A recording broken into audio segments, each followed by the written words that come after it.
Est-ce que vous avez remarqué une augmentation des crises depuis la rentrée scolaire? Textez-nous 16-12-13 parce que ça se peut qu'on se désorganise. Très bien. Que les enfants se désorganisent. Oui, puis ça peut être dû à un facteur qu'on appelle les hypersensibilités sensorielles. Peut-être que parmi vous, il y en a qui connaissent ça. Moi, quand j'en parle avec mes familles, il y a peu de gens qui connaissent ça, les hypersensibilités. En fait, c'est au niveau du cerveau. Le cerveau, il n'est pas capable d'aller filtrer ou d'aller traiter les informations qui entrent en surcharge. Donc, c'est comme si on avait un gros moustiquaire dans notre cerveau. Il y a des gros trous. Puis l'information passe en trop grand nombre, puis il n'est pas capable d'aller filtrer. C'est pas pratique. Puis information, ça veut dire aussi des sons, j'imagine, des sensoriels, stimulations. tous les n'importe sens. quoi. Okay. Ouais, au niveau de la vue, au niveau du toucher, au niveau des textures. Ça peut être un peu partout au niveau du corps. Là. Puis ça va, dans le fond, il y a plusieurs facteurs qui contribuent à augmenter l'hypersensibilité sensorielle. Et quels sont ces facteurs? Il va y avoir des facteurs neurologiques, comme un TSA, un TDAH. Facteurs environnementaux. Donc, tu sais, trop de bruit, trop de personnes. Je sais que nos milieux de garde, nos écoles, il y a beaucoup de gens. Ah oui, c'est intense. Les lumières, c'est souvent des néons. Ça augmente le bruit, la proximité. Donc, tu sais, les enfants qui se désorganisent parce qu'on est au vestiaire, puis là, il y a un ami qui est assis à côté de lui, puis « Tasse-toi, t'es dans ma bulle! » Puis il se désorganise. Bien, ça contribue, ça. OK? Mais je vais vous donner des stratégies que Mais vous ça, pouvez c'est utiliser. inévitable aussi. Tu n'as pas le choix de subir ces stimulants-là. Tu n'as pas le choix. Puis, en fait, c'est pas reconnu non plus dans le grand livre médical, le DSM-5.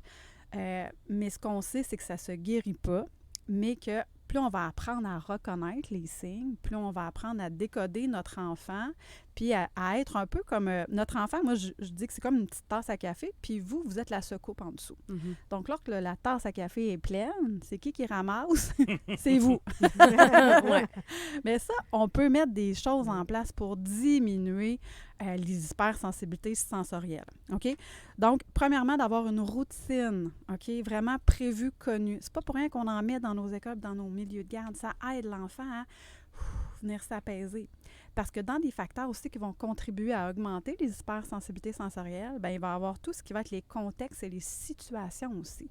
Donc, la rentrée scolaire, un déménagement, une séparation, le stress et l'anxiété vont contribuer à augmenter les hypersensibilités. Puis également, l'ébullition des hormones, que ce soit de la croissance ou à l'adolescence ou, par exemple, quand les filles, on va être menstruées. Ça va faire augmenter les hypersensibilités. Oui, on confirme. OK, oui!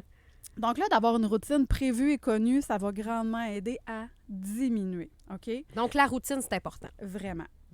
Puis là, ben, on peut pas passer autrement. Nos enfants, ils peuvent se désorganiser au niveau des vêtements. Combien de parents j'en vois? Les vêtements, là, moi, il fallait que je sorte mes vêtements Mais un mois d'avance. pourquoi les vêtements, ça Ouais. crée autant de désorganisation? Ça reste juste des vêtements. Puis je parle par expérience. Les filles de ma soeur que j'adore d'amour, souvent, c'est difficile le matin parce qu'elle ne veut pas mettre ce bas-là. Mais mets-les ton motadine de bas. En fait, c'est parce que quand il y a la surcharge au niveau du cerveau, là, on ne peut plus rien entrer. Donc, le système nerveux central, il est complètement surchargé. OK. Il faut apprendre à faire des décharges émotionnelles. Je vous le nomme régulièrement, là, mais tout ce qui va être contraction, décontraction du corps pour apaiser le système nerveux central. C'est ça qu'on veut venir faire pour que, OK, je comprends ce que tu me dis. Parce que tu auras beau parler, si l'enfant il est pris dans son émotion ou dans sa surcharge, il ne t'entend pas. Il ne sera pas capable là, de faire « Oui, mais non! OK. » Tu auras beau essayer d'entrer, puis en communication avec lui, il n'y a rien qui entre ou qui sort de cet enfant-là. Donc, on fait des décharges émotionnelles, plus vous allez en mettre. Puis là, tu sais, quand je dis contraction, décontraction du corps, on fait un gros câlin, on fait courir sur place, on pousse sur un mur, on va utiliser des objets sensoriels. Pâte à modeler, crayon. Mettons, comment on fait pour l'amener justement dans cette solution-là? Parce que si l'enfant ne veut plus rien entendre, ne voit plus rien, j'imagine que t'approcher de lui pour lui faire un gros câlin, c'est peut-être pas ce qu'il a envie sur le coup. Il faut lui demander. Bon, on va lui montrer. On tend les bras. As-tu besoin d'aide? As-tu besoin d'un câlin? Puis, tu sais, dans votre observation, ça va être de détecter et identifier les déclencheurs qui amènent l'enfant dans sa surcharge, que ce soit le bruit, que ce soit la lumière, que ce soit la proximité. Puis, on va mettre des outils en lien avec ça. Par exemple, un cerceau, une corde, une délimitation du territoire. Par même, je chicane là, du divan le matin entre frères-sœurs, là. Mais mettez un séparateur. Mettez la manette qui sépare, que ça soit visuellement concret pour l'enfant. OK. Chacun sa place. Oui. Puis pour l'amener, bien effectivement, on lui montre, on lui tend les bras ou on lui montre, je sais pas moi, un objet qui lui fait du bien, son doudou, ça, peu importe, pour permettre à l'enfant de comprendre que « Ah oui, c'est ça qu'il veut me dire. Mhm. Est-ce qu'il y a moyen de prévenir une crise? Tu sais, là, tu sens que ça pourrait s'en venir ou ça arrive toujours à la même heure. Y a-tu moyen de faire quelque chose pour désamorcer ça avant que ça se passe? » La décharge. Ça, c'est ça.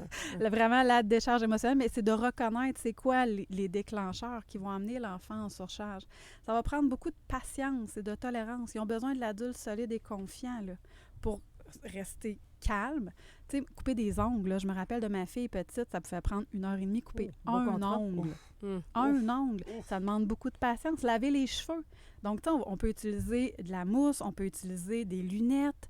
Il faut voir qu'est-ce que l'enfant aime. C'est ça qu'on doit apprendre à décoder avec notre enfant pour que ce soit plus facile. Nous, ce qui marchait pour se laver les cheveux, c'était de prendre le vieux pot de beurre de pinot. Hein? De quoi Oui, tu parles? on en prenait notre bain, on avait le pot de beurre de pinot, puis le vieux qui était lavé, on s'entend, là. Marika, Alors, suis-moi, j'espère. suis-moi. Fait que là, on pouvait le mettre dans l'eau, puis on se le mettait sur la tête. Ah, OK, c'était votre façon de vous laver les cheveux. Une façon de se original. laver. Oui, c'est le fun. Ça devient plaisant. Ben, C'était original. Original, oui, c'est ça. Oui, tu sais, Hein? une débarbouillette. Faut mettre ça Ouais. drôle, le fun, pour que l'enfant veuille embarquer. Ah. Mais plus ça va être prévisible, connu Mm. chez votre enfant, mieux ça va aller. Là. Mhm. Puis ça prend l'adulte solide et confiant. Le thème de voix, quand l'enfant il est pris dans l'émotion, ça prend pas un « Bon, mon coco ». Non, c'est « Hey, let's go, on y va, OK. on fait telle chose. OK, OK. puis là, regarde. Ça prend le thème de voix, ça prend là, la posture aussi. Il faut les ressaisir un peu, là. Sans, Ben, c'est parce qu'il avec faut- un juste milieu. Il faut entrer dans la même émotion que l'enfant pour le sortir de là. Mhm. Fait que si on est trop doux ou on essaye juste de parler, ça marche pas. Merci beaucoup, Lily Rescousse. Si on veut tous tes conseils, notamment, tu as des chroniques là, concernant la chicane dans la fratrie. On trouve ça Oui. sur ton site web? La web formation sur rcoachingfamilial.ca, ça pop. Vous ne pourrez pas le manquer sur toutes les pages. OK, parfait. Lily Rescousse pour te suivre sur les réseaux sociaux. Merci beaucoup. Encore une fois, Merci. bonne rentrée parce qu'on est encore là-dedans, la rentrée, je Ah veux oui. dire. C'est Oui, passé, ben là, mais- ça se peut bien qu'on ait des crises là, un Oui, matin. à 6h48, est-ce que vous êtes présentement en gestion de crise? Textez-nous 16-12-13. Appliquez ce que Lily vient de nous enseigner. Merci, on se retrouve la semaine prochaine. Yes. Petite gomme de sale barbe, ça s'en vient en musique. Tout de suite, c'est Cold Heart, Elton John et Dua Lipa au 107.5.